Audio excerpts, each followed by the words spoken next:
முதல்ல அந்த கப்பல் எப்படி ஆங்கிலத்துல ஷிப்பா மாறுதுன்னு பாருங்க. கப்பல், CHA கா, IP இப், PAL கப்பல். சரியா இருக்கிறா இல்லையா? இதெல்லாம் தப்பா எழுதிருக்கா? கைப்பல் கைப்பல்லா இல்ல இல்ல பிரிச்சு படிக்கணும். ஒரு மெய்யெழுத்தை அப்பயே முதல்ல எழுதிட்டாங்க. ஒரு மெய்யெழுத்தை ஏதாவது இப்புன்னு எழுத பகர மெய்ய வெறும் இப்புன்னு ஒரு எழுத்தை பி போட்டு எழுதலாம், ஐபி போட்டு எழுதலாம், HIP போட்டு எழுதலாம், YHIP போட்டு எழுதலாம். அதே மாதிரி இங்கிலீஷ்ல பீன்னு சொல்றத அது பி அல்லது இப்புன்னு படிக்கணும். ABCD வந்து நீங்க பள்ளிக்கூடத்துல சொல்லி கொடுக்குற அதை விட்டுடுங்க. அதெல்லாம் தப்பா சொல்லி கொடுப்பாங்க. AB அப்படின்னு படிக்கிறவங்கள ABCDல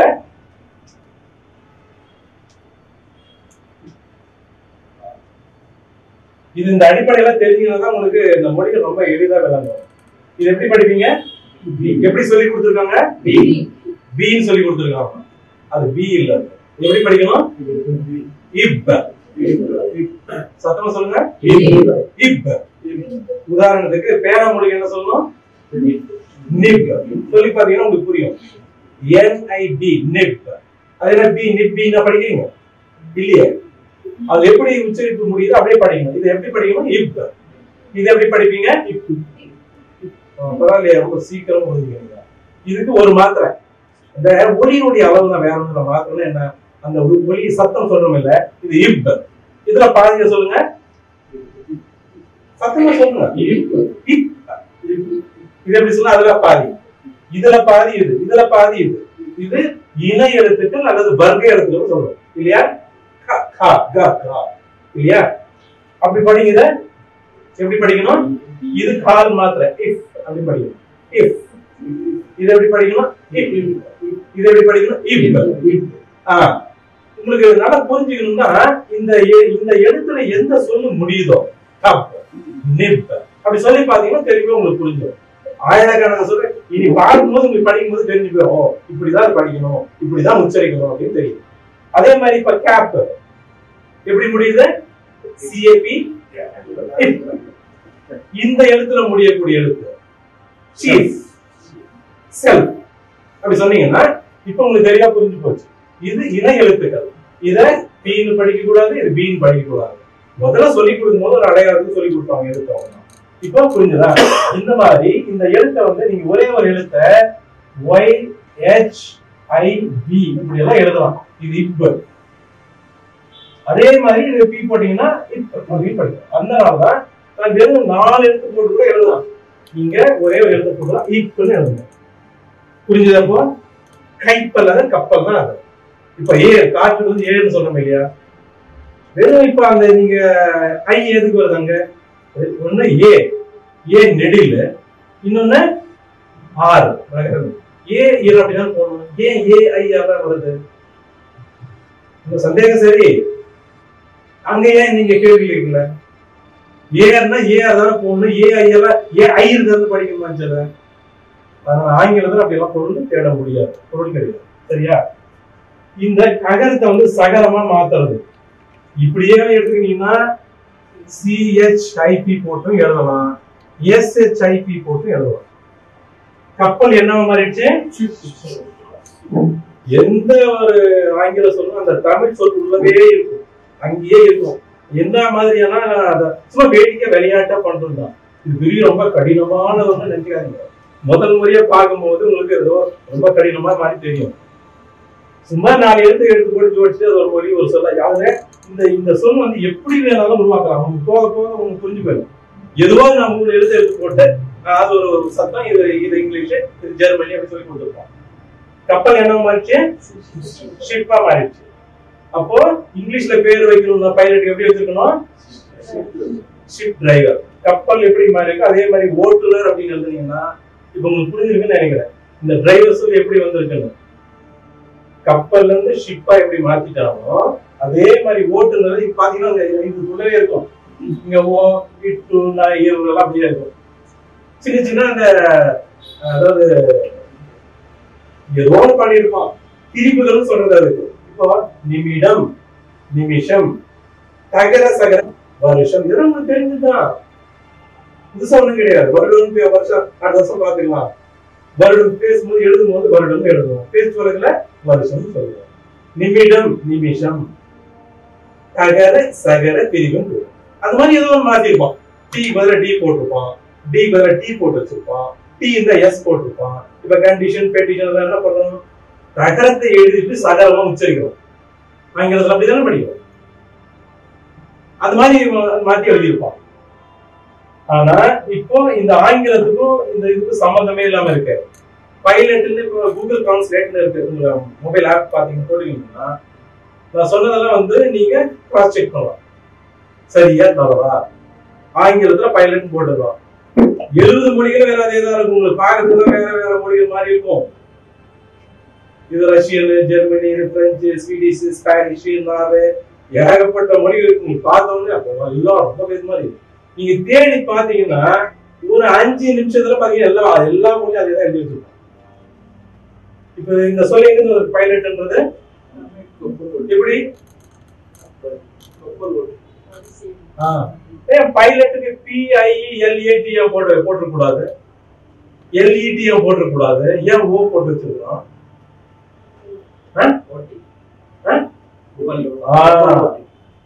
பாத்தீங்களா தெளிவா புரிஞ்சுக்கிறாங்களா? பைலட்டுக்கு PILAT போட்டுக்கலாமே, LET போட்டுக்கலாமே, ஏன் ஓவே போட்டு வச்சிருக்கிறான்? அதாவது அங்க எந்த சைலண்ட் என்ன இருக்கு உங்களால தெளிவா புரிஞ்சுக்க முடியும். ஏன் ஓ போட்டு வச்சுக்கணும்? ஒண்ணு இல்ல, அந்த கப்பல் வட்டின்னு எழுதிட்டு இங்க இருக்கல, கப்பல் வட்டின்னு இருக்குல்ல, இதே வந்து KOT போட்டா போதும். இங்க இப்புக்கு வந்து IB போடுறேன். இப்பு PA பா LO இட் TIT கப்பல் வட்டி. இது எப்படி எடுத்துக்கணும்? இப்போ இங்க இருந்து எப்படி எடுத்துக்கிறோம்?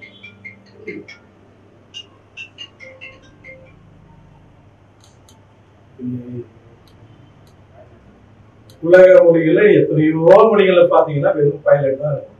இப்ப இங்கிலீஷ்காரங்க கிட்ட போயிட்டு யாரா நீங்க பைலட்னா எப்படி கேட்ட சொல்லுவாங்க, யாருக்குமே தெரியாது. தமிழ்ல படிச்சவங்களுக்கு மட்டும்தான் இதெல்லாம் புரியும். உலகத்துல எந்த மொழியை பத்தி சொன்னாலும் தமிழர்களுக்கு மட்டும் தெளிவா உடனே புரிஞ்சுக்கணும், மற்றவர்களுக்கு ரொம்ப கடினம்.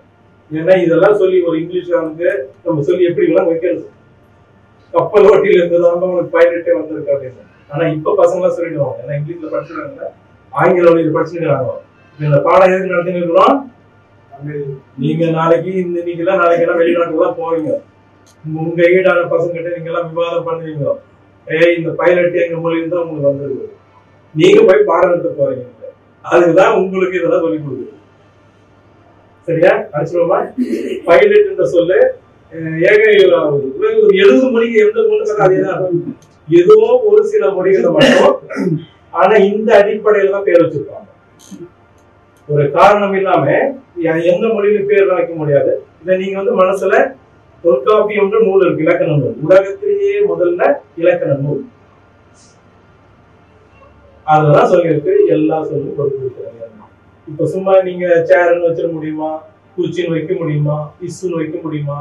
எந்த மொழியிலையும் யாராலும் பேர் தான் வைக்க முடியும். இந்த அடிப்படையில ஏதோ சின்ன சின்ன மாற்றங்கள் பண்ணி, மூக்கு கன்னடத்துல என்ன சொன்னோம், என்னாச்சு? 3 எழுத்து 2 எழுத்து ஆகி போச்சு. நடுவில் நீக்கிட்டான். கழுத்து 5 2 என்ன இருக்குது?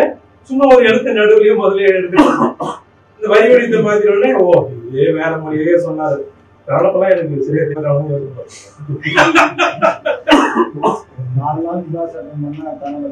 இவர் பேசிடுறாரு. அதான் சொன்னது. இப்ப இதுவரைக்கும் இந்த மொழி ஆராய்ச்சின்றது எப்படி இதுவரைக்கும் எப்படி இருக்குன்னா, இப்போ சமீபத்துல மலேசியால ஜூம்ல இது மாதிரி சொல்லாய்வு பத்தி திருமாவளவன் நடத்தினாரு. ஒரு 20 பேர் எல்லாம் தொடர்புல இருந்தாங்க, நேரலையில வந்திருந்தாங்க. இப்படி கேள்வி கேட்ட உடனே நானும் பார்த்துட்டே இருந்தேன். எல்லாம் காண ஓடி போயிட்டாங்க, எல்லாம் அப்படியே அழைச்சிட்டாங்க. பயம் இவ்வளவு கடினம். ஏன்னா மொழி ஆராய்ச்சி சொல் ஆராய்ச்சின்னா அவ்வளவு கடினமா இருக்குது, அதெல்லாம் புரியவே முடியாது அப்படின்ற மாதிரி. இப்ப நீங்க எல்லாம் கேட்டிருக்கீங்கல்ல, நீங்க போயிட்டு பாடமே நடத்திடுங்க. இந்த பக்கம் முதல்ல ஒண்ணு இந்த நடுக்கிட்டையில ஒண்ணு எடுத்துரு, அந்த பக்கம் நீங்க எல்லாம் பாரு எல்லாம் வருது பாரு அப்படின்னு நீங்களே வேலை சொல்லுங்க. மொழி ஆராய்ச்சி சொல்ல ஆராய்ச்சி எவ்வளவு எளிதா இருப்பாருங்களா? ஆனா இவ்வளவுதான் வெறும் இப்படி இப்படி பண்ணிக்கணும். அப்புறம் இரண்டுல வந்து TW என்ன சொல்றீங்க? ஏன் W வருது? ஏன் சைலண்ட்? ஆங்கிலத்துல எவ்வளவோ படிச்சுருப்பீங்க, எல்லாம் சைலண்ட், ரொம்ப சைலண்ட் ஆயிடுவீங்க. ஏன் சைலண்ட் தெரியாது சொல்லி.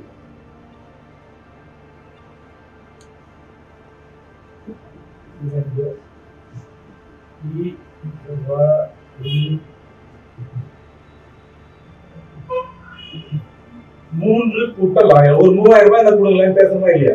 3000 தான் இருக்கு உங்ககிட்ட. 3 கூட்டல் 1000, 3 கூட்டல் 1000, 3000. இது என்ன மாதிரி இருக்குது? இந்த நகரம் வந்து என்ன மாதிரி இருக்குது? எண் வந்து இந்த நகரம் வந்து வகரமா மாறி, அதாவது எண் வந்து W ஆச்சு. 3 கூட்டல் 1000 நம்ம பேச்சு வழக்குல ஒரு 3000 ரூபாய் இந்த கொடுங்களேன் அப்படின்னு கேட்கும் இல்லையா? என்ன மாற்றமா இருக்குங்க? நகர வகர பிரிவுன்னு பேர் இருக்கு.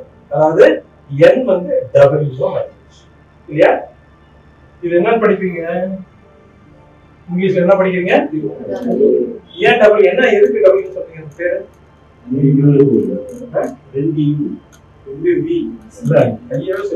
உங்களுக்கு எதாவது கொஞ்சம் சிந்திக்க வைக்கணும். அது ஐயா சொன்னதை விட இன்னும் கொஞ்சம் நுட்பமா நுணுக்கமா புரிஞ்சுங்க. இது பேர் என்ன? உங்களுக்கு பள்ளிக்கூடத்தில் சொல்லி கொடுத்துருக்கு. அது எப்படி படிக்கணும் தெரியுமா? தமிழ்ல மெய்யெழுத்து என்ன அதேதான். அது இந்த யூ அதேதான் இந்த எழுத்து ஆங்கிலத்தில் இருக்கிறது. வீன்னு சொல்லி தராங்க, வி அல்ல அப்படின்னு படிக்கணும். இது என்னது? இப்ப உங்களுக்கு நல்லா புரிஞ்சிருக்கும். இவ்வுன்னு படிக்கணும். எத்தனை இவ் இருக்குங்க? 2 இவ் இருக்கு. அதனால டபுள் யூ. டபுள் யூ எப்படி வச்சிருக்கீங்க தெரியுங்களா? டபுள் யூ அதாவது வகரம் சொல்றது. ஈ போட்டாலும் அது 2 எழுத்து. இப்ப நம்ம தமிழ் எப்படி நான் அப்படி இருக்கு அந்த மாதிரி இதுவும் இவ்வுதான், இதுவும் இவ்வுதான். சரியா? எதுக்கு அப்படி வச்சிருக்காங்க அப்படின்னா, தமிழ் எப்படி நாகாரம் 3 இருக்கு இல்ல, அதே மாதிரி கலை சொற்களை உருவாக்கும் போது பொருள் மயக்கம் வரும். அதனால எழுத்துக்களை W வச்சிருக்காங்க. சரியா? இப்ப இங்க இப்ப புரிஞ்சிருக்கும் உங்களுக்கு எண் வந்து W எப்படி மாறுச்சுங்க தமிழ்ல உங்களுக்கு பாத்தீங்கன்னா புரியும். அதே அடிப்படையில வந்து இந்த எண்ணை வந்து W மாத்திருக்கோம். இப்போ TWO TW 2 அப்படின்னு எழுதுனா ஏன் W வருது, ஏன் சைலண்டா இருக்குன்னு உங்களுக்கு தெரியுதா? புரிஞ்சுதா? புரிஞ்சுதா பத்தி பாப்பா? சொல்லு பார்க்கலாம். என்ன 3 கூட்டல் 1000 சேர்த்து படிக்கும் போது 3000 சொல்லுவோம். அந்த நகரம் வகரமா தெரிஞ்சிருக்கு. அதே அடிப்படையில் ஆங்கிலத்துல அந்த எண் வந்து W மாறி TWO இருக்கு. 2 படிக்கிறோம். ஏன் W சைலண்டா இருக்குன்னு இப்ப புரிஞ்சுதா? சரி, ஆச்சு. மைக் தமிழ்ல என்ன இருக்கு? மைபேசி.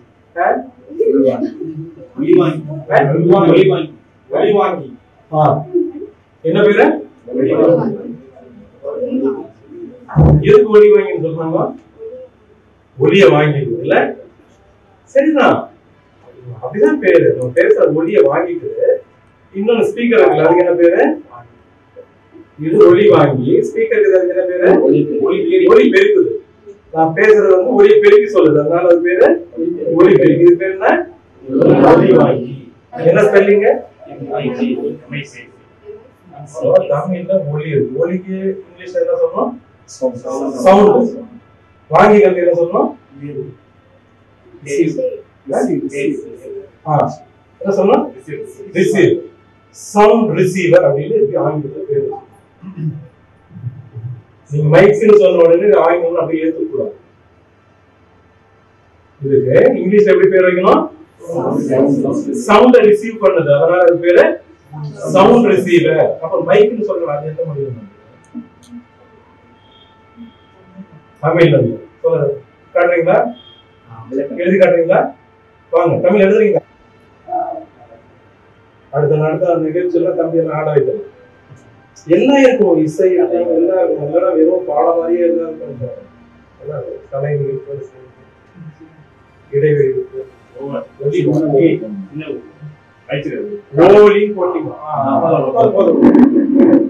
என்ன காரணம் ஒருத்தர் வந்து கண்டுபிடிங்க பார்க்கலாம். மைக் எப்படி வந்தது? ஒலி வாங்கிலிருந்து மைக் எப்படி வருது?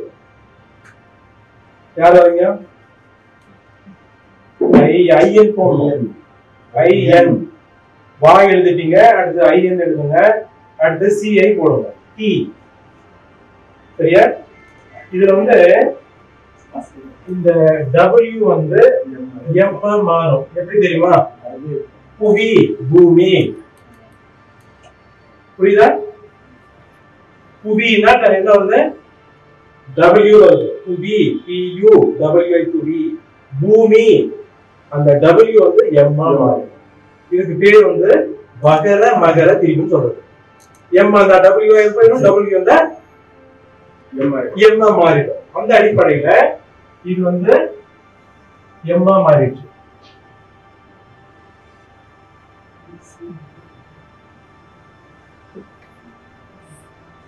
இதெல்லாம் விட்டு இருக்கிறேன். அது 3 எழுத்து அதான் சொன்னது. வெறும் 3 எழுத்து எழுதி வச்சுட்டு இதுக்கு மைக்கு இது அப்படின்னு சொன்னா இப்படி ஏற்க முடியும். இங்க ஒலி இருக்கணும், அதை வாங்கணும், ஒலி வாங்கணும், பொருள் இருக்கு. வெறும் MIC மைக்கு எழுதி வச்சு இதான் இங்கிலீஷ் அப்படின்னா என்ன புரியும்? யாருன்னா புரியுமா? புரியாது. ஒலி வாங்கி எழுதி இருக்கிறேன். இப்ப அங்க என்ன இருக்கு? எப்படி இருந்துச்சு? எல்லாம் விட்டுடுவாங்க. சுருக்கிட்டு HL வந்து HL என்ன? HL என்ன? BL என்ன? இல்லையா? வெறும் ஒரு எழுத்து எடுத்து வச்சுட்டு HL BL சொல்றாங்க. தமிழ சுருக்கிட்டு 26 எழுத்து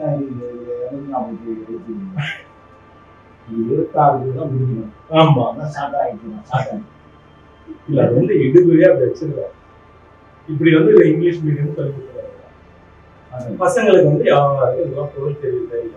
மைக்கு எல்லாருக்குமே தெரியும், ஆனா எப்படி வந்து கேட்டா தெரியும். ஆனா இப்ப தெரிஞ்சு போச்சு இல்ல. இதுல இருந்து வந்தது ஒலி வாங்கில இருந்து வந்து.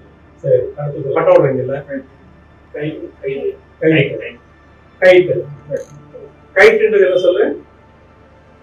ஆங்கிலமா தமிழா இந்தி என்ன சொல்றீங்க? இங்கிலீஷ். தமிழ்ல காத்தாடி. காத்தாடின்னு சொன்னா உங்களுக்கு நாற்காலி மாதிரி புரிஞ்சு போயிடும் உடனே.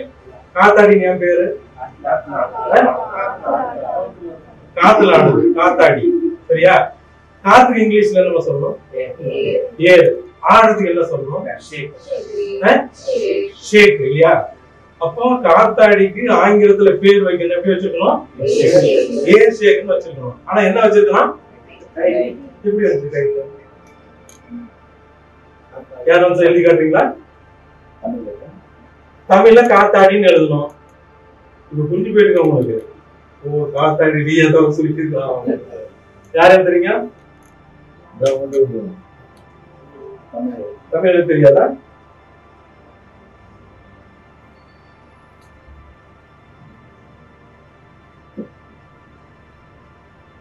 இதுதான் தமிழ்ல பா இத் பா டி.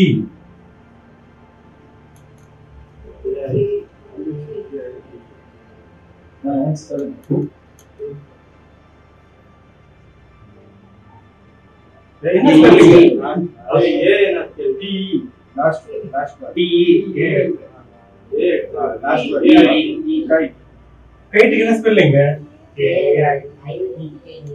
எங்க இருக்குது? கைட்டு நம்ம மொழி ஆராய்ச்சி ரொம்ப கடினமா இருக்கு. பசங்க பார்த்தா இவங்க நம்பி பழக்கம்.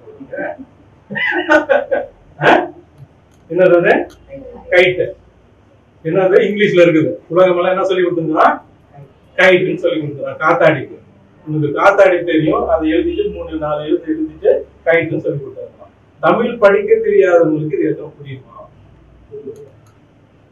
யாருக்கும் புரியாது. அதனாலதான் தமிழ்ல படிக்கிறவங்களுக்கு மட்டும்தான் உலகத்திலேயே அறிவு. நீங்க உலகம் எல்லாம் எந்த நாட்டம் போய் பாருங்க, அங்க உள்ளுக்குள்ள இவன் தான் வேலை பண்ணிட்டு இருப்பான். எப்படியே ஒரு முதலாளி இருப்பாரு, எல்லா வேலையும் செஞ்சு கொடுக்குற அந்த தொழிலாளி பின்னாடி இருப்பான். அவன் தமிழ்ல தான் இருப்பான். அதனால எதுக்காக இதெல்லாம் சொல்லி விளக்குறோம்னா, நீங்க வெறும் இங்கிலீஷ் மீடியத்திலேயோ அல்லது ஹிந்தி எதுவுமே படிச்சாலும் இந்த மாதிரி அறிவுகளும் வளராது. தமிழ்ல படிச்சீங்கன்னா நீங்க எந்த மொழி சொன்னாலும், உலகத்துல உள்ள எந்த மொழியில சொன்னாலும் சரி, இதுதான் அடிப்படை. இவ்வளவு நாள் இருந்தது மொழி ஆராய்ச்சி, சொந்த ஆராய்ச்சின்னா எல்லாம் பயந்து ஓடி போற மாதிரி இருக்கு. ஐயோ, அதெல்லாம் போய் பல்கலைக்கழகத்துல பல வருஷம் படிச்சாதான் அதெல்லாம் சொல்ல முடியும். ஒரே ஒரு நாள் நான் வகுப்பெடுத்தேன்னா எல்லாருமே ஆராய்ச்சியாளர்கள் மாறி. ஆட இவ்வளவுதானா, இதுக்கா இந்த பாடுபட்டு. இதுதான் இங்கிலீஷ். ஒரு அடிப்படை தெரிஞ்சுக்கிட்டீங்கன்னா இதே மாதிரிதான் ஜெர்மனி இருக்கும், இதே மாதிரிதான் கிரேக்க இருக்கும், இதே மாதிரிதான் லத்தீன் இருக்கும்.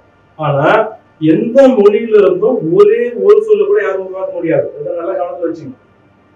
கிரேக்கல் பழையன்னு சொல்லி கொடுத்தாங்க, யாருமே உலகத்துல கேள்வியே கேட்டது கிடையாது. ஏதோ கிரேக்க மொழியில ஒரு சொல்லி ஆங்கிலம் ஜெர்மனிய மொழி கொடுன்னு சொல்லி இருப்பான். உலகத்துல யாரும் கேள்வியே கேட்கறது கிடையாது. ஆமா ஆமா, அந்த சொற்கள் எங்க வந்திருக்கு? லத்தீன் கிரேக்கத்துல இருந்து வந்திருக்கு. எல்லாருமே அப்படியே தலையாட வேண்டியது.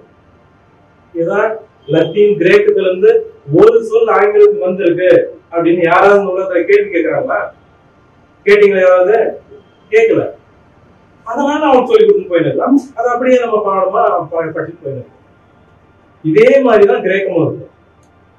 இப்ப அடுத்த சொல்லு எத்தனை சொல்லு இப்ப சொல்லிருப்போம்? சேர் சொல்லி கொடுத்தேன், அடுத்தது பைல் சொல்லி கொடுத்தேன், அடுத்தது ஷிஃப்ட் சொல்லி கொடுத்தேன், அடுத்தது மைக் சொல்லி கொடுத்தேன், அப்புறம் காத்தாய். சரி, என்ன தெரிஞ்சுக்கணும்னு ஆர்வமா, என்ன தெரிஞ்சுக்கணும்னு ஆர்வமா இருக்கா? பசங்களுக்கு இதெல்லாம் இங்கிலீஷ்னா இன்னும் பெருசா இருந்தது இல்ல. ஆனா இதுவா இங்கிலீஷ், இதை வச்சுதான் இந்த போட்டுக்கிறாங்க அப்படின்ற மாதிரி. சரி, ஹிந்தியில ஒரு 2-3 சொல்றேன். புரியுத பாக்க? சரி, இதெல்லாம் ஹிந்தி படிச்சிருக்கோம். அப்படி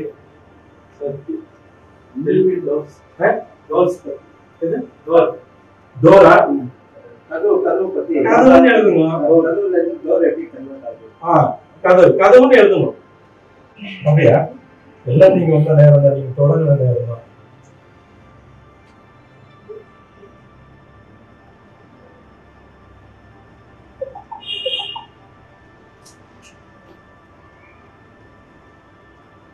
சில சொற்கள் உங்களுக்கு கடினமாய் தெரியும். அதாவது இந்த காட் அப்படின்னா கடவுள் அப்படின்னு நம்ம சொல்றோம்ல, கடவுள் அப்படின்னா அவன் என்ன பண்ணுவான்? ஜிஓ காட், டி ஓ போட்டு கூட எழுதிக்கலாம். கட ஊ இல்ல, இந்த ஓ அதாவது அப்படியே உங்களுக்கு சொன்னேன் டூமாரோல, அத ஆங்கிலத்துல ஆ இல்லாததுனால அவன் என்ன பண்ணுவான்னா ஏ போட்டு எழுதுவான், அல்லது யூ போட்டு எழுதுவான், அல்லது ஓ போட்டு எழுதுவான். அதாவது இப்ப டூன்னா டூ டூ அப்படின்னு எழுதுவான். இது என்ன படிக்கிறீங்கன்னா டூனா படிக்கிறீங்க, ஓ தானே. எப்படி சொல்லி கொடுத்ததுனா நீங்க அப்படியே படிக்கிறீங்க. ஆனா இங்க எழுதிருக்கிறது என்னன்னா டோ. இது என்னது? டோ. அதை எப்படி படிக்கிறோம்னா டூ, உகரமா படிக்கிறோம். அதனால இத உகரமாவும் படிக்கலாம். அகரம் ஆக்சிஜன் என்ன ஸ்பெல்லிங்? சரியா? ஓ போட்டு எழுதலாம், ஆன்னு சொல்லி கொடுக்கலாம். அர்ஜென்ட் என்ன போட்டு எழுதுறோம்? யூ போட்டு எழுதுறோம். இது புரிஞ்சா உங்களுக்கு? ஆன்ற எழுத்துக்கு ஆங்கிலத்துல ஏ போட்டு எழுதலாம், யூ போட்டு எழுதலாம், ஓ போட்டு எழுதலாம். அதனால நீங்க கேள்வி கடவுள்னா ஜி ஏ தானே போடணும் அப்படின்னு சொல்றாரு. யூ போட்டு காடுன்னு எழுதி வைக்கணும், ஏ போட்டு எழுதலாம், ஓ போட்டு எழுதலாம். இப்ப உங்களுக்கு தெரிய புரிஞ்சுட்டு சரியா? கடவுள் எழுதி இதான் இங்கிலீஷ். நம்ம கடவுள்னு சொல்லுவோம், அவர் ரெண்டு விட்டு காட். கட்டில் அப்படின்னு சொன்னோம்னா என்ன சொல்றோம் இங்கிலீஷ்ல? இதே மாதிரி விட்டுட்டுப்பான், இந்த பக்கம் விட்டுட்டுப்பான், அந்த பக்கம் விட்டு நடுவில் வெட்டி தள்ளிட்டுப்பான், சுருக்கிட்டு இருப்பான்.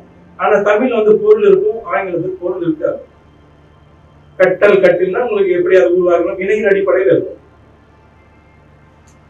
இதுக்கெல்லாம் பொருள் இருக்காது.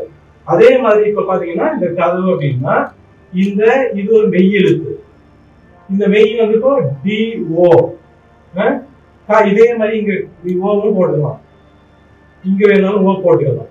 அதாவது எதுவோ ஒரு சத்தத்தை மாத்தி எனது இங்கிலீஷ் தான் தனியா காட்டணும், அவ்வளவுதான். அது பொருள் எல்லாம் கேட்கக்கூடாது. இந்த மாதிரி ஒரு எழுத்து DOO, இந்த கே வந்து ஆற மாத்திருக்கோம். அப்ப என்னாச்சு? DOOR, door.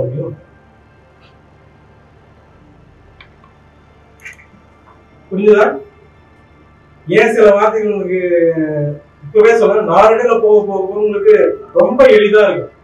உங்களுக்கு எப்படின்னா ரொம்ப இப்ப ஆரம்பத்துல சொன்னா ஒரு மாதிரி குழப்பமும் ஒரு கஷ்டம் மாதிரி ஆகக்கூடாதுனால ரொம்ப எளிதான வார்த்தைகள் சொல்லி கொடுத்தாரு. எது?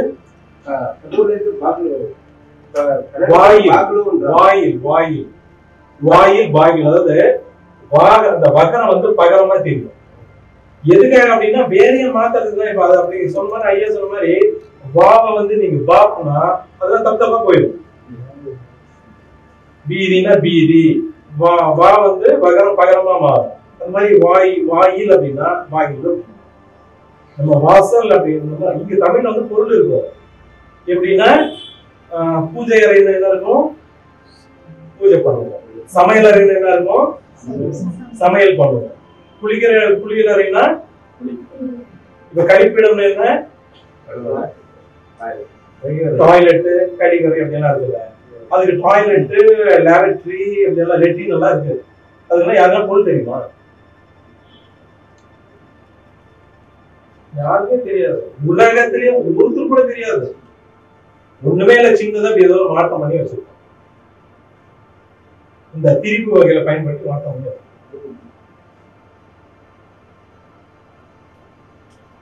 கைட் ஆச்சு, சேர் ஆச்சு. இன்னொரு சொல்லு டிராபிக். எல்லாருக்கும் தெரிஞ்சு சொல்லுங்க. டிராபிக் அப்படின்னா என்ன? நெரிசல். நெரிசலுக்கு வேற ஜாம், டிராபிக் ஜாம்.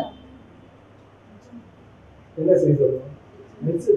டிராபிக் டிராபிக்னா நெரிசல். யாரும் சொல்லுங்க, டிராபிக்னா என்ன? யாரும் தெரியல, ஐயா சொல்லுவாரு.